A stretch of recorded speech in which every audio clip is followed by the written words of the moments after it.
s'intéresse à la chronique ce matin avec vous, Alain Diok. Mesures d'accompagnement de l'État, le secteur de l'hôtellerie n'est pas satisfait. C'est le titre choisi par le quotidien de l'économie, édition du 19 mai dernier. Le journal nous informait alors que les acteurs de cette branche d'activité étaient en conclave, ici même à Douala. Après évaluation des restrictions émises au mois de mars dernier par le gouvernement afin de lutter contre le coronavirus, il sollicite un nouvel appui des pouvoirs publics pour espérer rebondissement de la filière. Ceci me permet de partager avec vous une macabre histoire, interdite aux âmes sensibles. Tenez, il y a quelques jours, une femme mariée de surcroît a été retrouvée sans vie dans un soi-disant hôtel de Douala.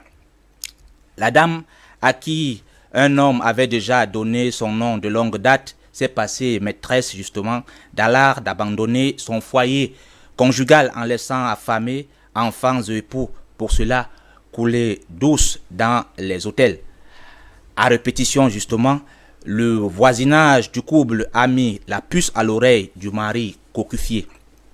Ses proches et amis lui ont fait savoir le fait qu'ils en ont surpris sa femme outrageusement infidèle dans les lieux de plaisir. L'époux, alerté à coup sûr, guidé par le seul amour qu'il a toujours voulu à sa prétendue femme, a fait la sourde oreille. L'amour est vraiment aveugle. L'homme, envahi par le grand amour, a averti à tous ceux qui ont la maladresse parfois de lui rapporter les faits d'armes d'infidélité de sa femme, ayant toujours coulé dans les auberges ou dans les hôtels comme en terrain conquis, jusqu'à ce que l'actrice soit morte dans son propre film. Lorsque l'homme vaquait à ses occupations professionnelles, comme c'est le cas tous les jours, son épouse, appelons-la ainsi, après elle aussi prenait la route comme si elle allait au marché, avant d'aller gare à l'hôtel ou ce qui en tenait lieu. Le voleur de femmes a agi à coup sûr, sans ménagement, et la femme a été transformée en gibier de potence avant de décéder au cours de ce match qui se disputait entre quatre murs.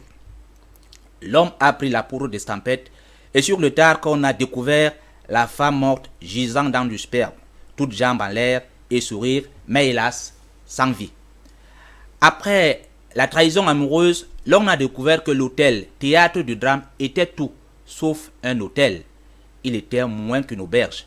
D'ailleurs, l'insalubrité criarde et notoire avait fait son nid. Les draps d'hébergement, un amas de poussière et les odeurs pestilentielles imposaient leur dictat. Tout en faisant un lieu uniquement pour la débauche et d'autres perversions sociales, ce qui avait droit au chapitre, la déviance. Les tenanciers de ces lieux de débauche ne pensent qu'à eux-mêmes. Les règles du métier les échappent énormément. L'hygiène et la salubrité n'ont pas de place. La sécurité et l'accueil n'ont pas droit de cité. Seul incombe le sexe facile et le gain. Les femmes mariées conduites à l'hôtel, le lieu où elles trompent leur mari, comme si ces auberges honteusement baptisées hôtels sont les lieux où on les conduit comme les moutons dans un abattoir. On y amène nos femmes, nos épouses, nos sœurs comme des gibiers de potence. Nos prétendus hôtels sont des véritables terriers de rats qui méritent d'être nettoyés, loin de penser que ce sont des lieux de sexe facile et de la débauche. Les hôtels ont pour vocation la bonne santé du tourisme.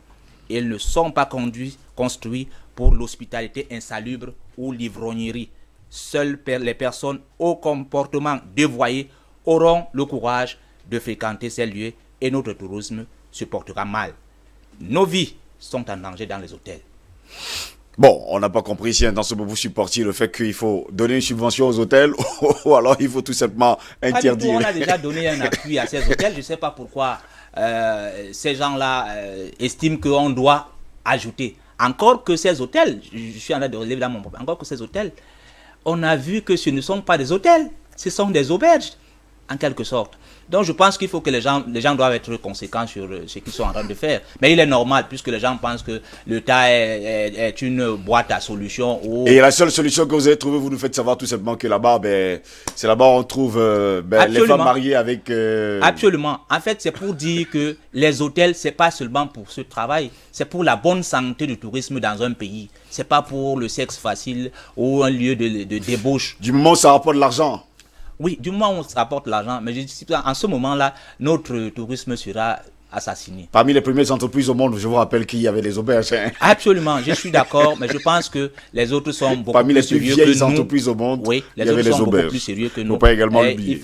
Oui, ça je le sais, Mais Et à l'époque, c'est quand pas- on parlait, quand vous avez l'étymologie du mot auberge, ça n'avait absolument rien à voir avec ce qu'on voit aujourd'hui. Absolument. Là, il faut qu'on le sache. Ça, je suis L'auberge, c'était un lieu où les bergers, quand c'était justement pendant l'aurore, allaient justement se reposer. Aujourd'hui, c'est transformé en auberge de prostitution. Hein. Absolument. Voilà pourquoi à chaque fois qu'on dit le mot auberge, ça connote un peu avec le mot prostitution, ce qui n'est pas réellement le cas. Bon, allez savoir en tout cas. Merci en tout cas pour votre chronique ce matin. On espère vous retrouver lundi en grande forme. Passez un très bon week-end. Je vous en prie.